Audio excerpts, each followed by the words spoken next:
परम वंदनीय कारण करुणा वरुणालय भक्तवांछा कल्पतरु श्री रामचंद्र जी के चरणों में बारंबार प्रणाम। आप सभी सौभाग्यशाली भक्तजनों के हृदय में बसे प्रभु को कोटि कोटि प्रणाम। हर सांस में हो सुमिरन तेरा, कोई भजन है। हर सांस में हो सुमिरन तेरा। सांस यानी प्राणवायु जो हमारे शरीर में अंदर जाती है और फिर बाहर आती है, इसको बोलते हैं प्राणवायु।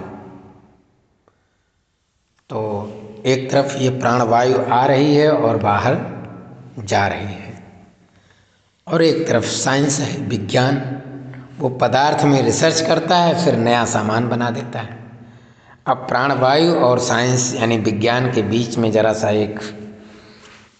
एक फोकस करते हैं, प्रकाश डालते हैं कि प्राणवायु से ही हमारा शरीर स्वस्थ रहता है। प्राणवायु से ही शरीर में निरंतर प्राणवायु का प्रवाह चल रहा है, निरंतर चल रहा है। इसी से प्राणवायु की पहचान होती है।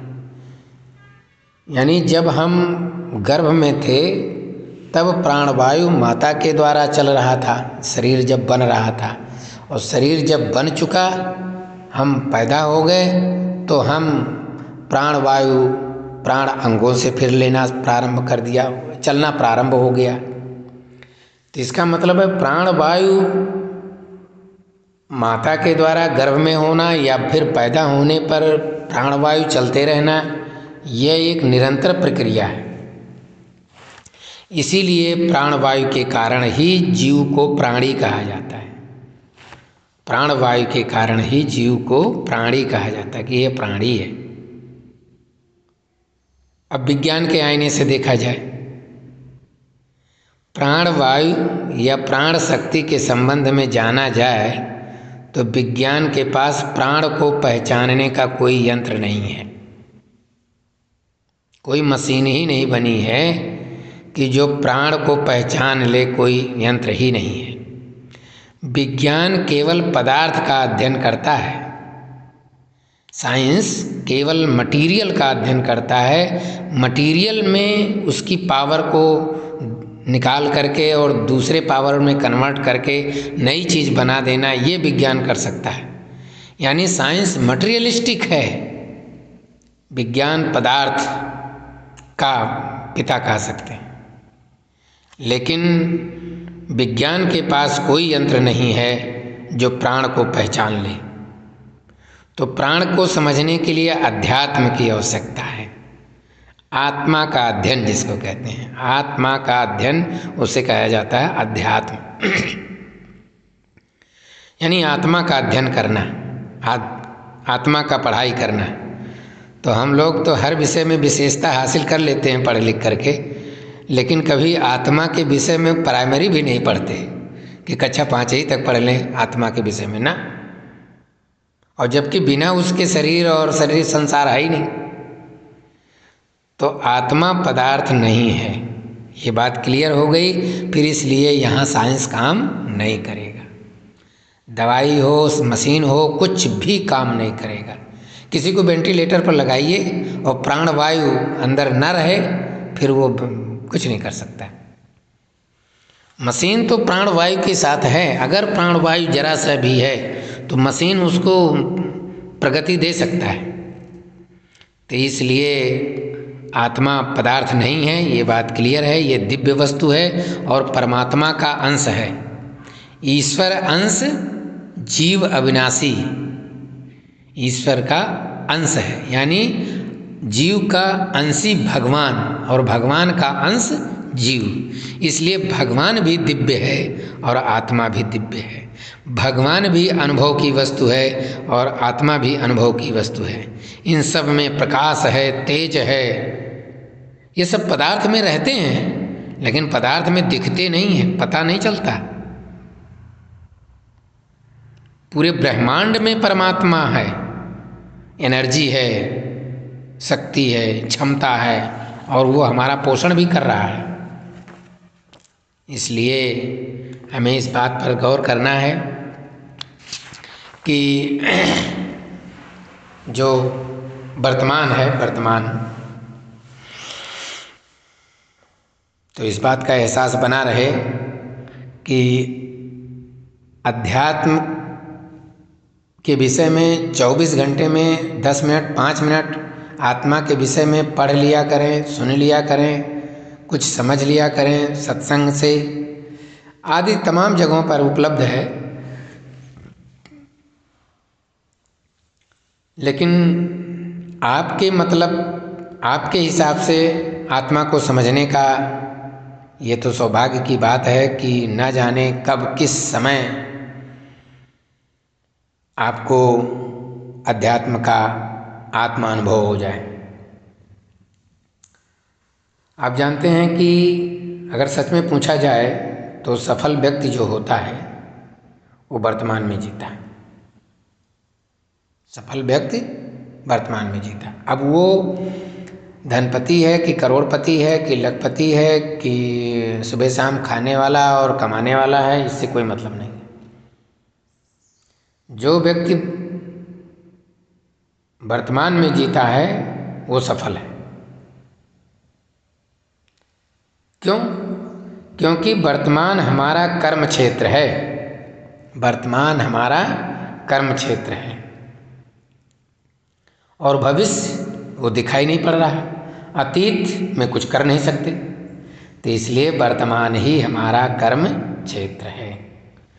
और तो और हम क्या कहें, आप लोगों को तो पूरा अनुभव है और ज्ञात है कि भगवान श्री कृष्ण ने गीता में कहते हैं, भगवत गीता में कहते हैं कि अर्जुन, तुम वर्तमान में जीते हुए कर्म करो। अब ऐसे बता रहे हैं भगवान कि जैसे वो वर्तमान में जी नहीं रहा, लेकिन कह रहे हैं कि तुम वर्तमान में जीते हुए कि जैसे तुम शरीर में हो, तुम माने आत्मा और तुम्हारा शरीर यानी तुम वर्तमान में जीते हुए कर्म करो। तुम्हें कर्म करना है। क्यों? क्योंकि जीवन के लिए पृथ्वी कर्मभूमि है। ये पृथ्वी हमको क्यों मिली है? क्योंकि ये मनुष्य के लिए कर्मभूमि है। बाकी अन्य जीवों के लिए कर्मभूमि नहीं है, केवल मनुष्य के लिए कर्मभूमि है। अन्य जीवों के लिए तो केवल भोग है। भूत और भविष्य पर तुम्हारा कोई अधिकार नहीं है। ये कृष्ण कह रहे हैं अर्जुन को कि तुम वर्तमान में जीते हुए कर्म करो और भूत और भविष्य पर तुम्हारा कोई अधिकार नहीं है। ये बात तो सत्य है। हमारा आपका किसी का कहीं भी कभी भी ना तो भूत पर ना तो भविष्य पर कोई अधिकार है। अतीत तो बीत गया जो कभी लौट कर आएगा ही नहीं, और भविष्य के आने की दूर दूर तक संभावना नहीं है, क्योंकि भविष्य कभी आता ही नहीं है। वो तो केवल प्रलोभन दिखाता है, जैसे मृग तृष्णा। सच तो यह है कि जीवन में केवल और केवल वर्तमान काल होता है, यानी जन्म से शरीर छोड़ने के बीच के समय को जीवन कहते हैं, और जीवन में केवल वर्तमान काल होता है। किसी के भी जीवन में भूतकाल और भविष्य काल नहीं होता है। इसके सिवा और कोई काल होता ही नहीं है। इसलिए जो व्यक्ति वर्तमान में जीने का संकल्प कर लेता है, हाँ अब बात देखिए, खाने पीने पहनने बोलने का संकल्प तो कर लेते हैं, मैं ऐसे ही खाऊंगा, मैं ऐसे ही बोलूँगा, आपको अच्छा लगे या बुरा लगे मैं ऐसे ही रहता हूँ। ये सब चीज़ें तो आपका प्रभाव है या अभाव है, ये आपका स्वभाव नहीं है।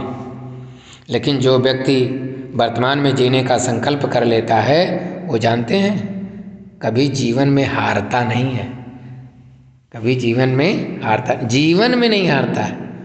ये नहीं कहिए कि कुश्ती लड़ेंगे उनसे हार गए, ना ना ना, सबका अपना अपना जीवन है। अपने जीवन से कभी हार नहीं। आजकल अपने जीवन से हार करके लोग क्या कर लेते हैं, आत्महत्या कर लेते हैं। तो वो कभी हारता नहीं है अपने जीवन में। ऐसा इसलिए क्योंकि वो अतीत के खड़हर में अपना भविष्य खोजने नहीं जाता। इतना समझदार आदमी है वो, जो वर्तमान में जीने का संकल्प कर लिया कि वह अतीत के खंडहर में अपना भविष्य खोजने नहीं जाता। जो अतीत जो बीत गया वो तो खंडहर ही तो है, और न भविष्य की संभावनाओं की आहट सुनने का प्रयास करता है कि भविष्य में ये होगा तो वो होगा, फिर ये कर डालेंगे, फिर वो कर डालेंगे, फिर ऐसे चलेंगे तो फिर ये कर लेंगे। ना, भविष्य की किसी भी संभावनाओं की आहट सुनने का प्रयास ही नहीं करता। इसीलिए श्री कृष्ण कहते हैं कि मेरे प्यारे प्यारे मनुष्यों, तुम केवल कर्म करो, फल की चिंता मत करो। केवल कर्म करो, फल की चिंता मत करो। क्यों? क्योंकि फल की चिंता तुम्हारे लिए कोई दूसरा कर रहा है। फल की चिंता उसको करना है जिसको फल देना है। जैसे आप परीक्षा देते हो, हाँ, तो आप स्वयं नंबर नहीं देते, कोई दूसरा ही आपकी लिखावट या उत्तरों का मूल्यांकन करता और उसका नंबर देता, उसका फल देता। इसी तरह आप केवल मिट्टी में बीज डालते हैं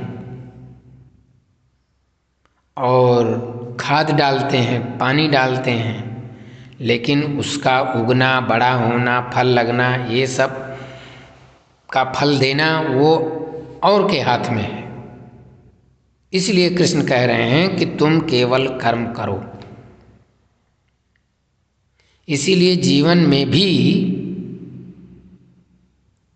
हमें आपको सिर्फ कर्म करने का अधिकार है, सिर्फ कर्म करने का अधिकार है। जैसा करेंगे वैसा फल मिलेगा, क्योंकि इस संसार में बहुत कुछ हमारे आपके हाथ में नहीं है। बहुत कुछ हमारे आपके हाथ में नहीं है। यहाँ तक कि हमारा आपका शरीर हमसे आपसे पूछ कर नहीं बढ़ता, और ना पूछ कर जवान होता है और ना पूछ कर वृद्ध होता है। हम आप कुछ भी नहीं कर सकते। जब हमारे आपके हाथ में कुछ है ही नहीं तो अपनी असफलता पर दुखी क्यों होते हैं? अपनी असफलता पर दुखी क्यों होते हैं? प्रकृति या परमात्मा सब कुछ करता जा रहा है। इसलिए संतों का, शास्त्रों का, मनीषी जनों का मत है, उनका कहना है कि प्रकृति से सहमत हो जाओ, प्रकृति के खिलाफ लड़ाई मत लड़ो। प्रकृति जीवनदायिनी है। मनुष्य की स्थिति इस संसार रूपी समुद्र में एक बूंद के समान है। किसी भी मनुष्य की स्थिति, उसकी हैसियत इस संसार रूपी समुद्र में एक बूंद, पानी के बूंद के समान है। कि बूंद बस, कोई बूंद सागर का दायित्व ले ही नहीं सकता। इसी तरह कोई भी मनुष्य किसी संसार का पावर अपने हाथ में ले ही नहीं सकता। इसलिए हमें स्वयं का चिंतन करना चाहिए। अपने विचारों, संस्कारों और कार्यों से जीवन में नया मार्ग बनाना चाहिए।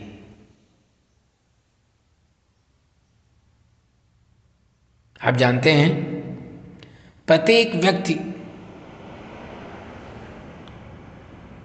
एक नया बीज लेकर जन्म लेता है। एक बीज दूसरे बीज को देखकर अंकुरित नहीं होता है। नीम का बीज आम का बीज नहीं बनता, क्योंकि प्रत्येक केवल अपने गुण और स्वरूप से बढ़ता है। हम दूसरे जैसा कभी नहीं हो सकते।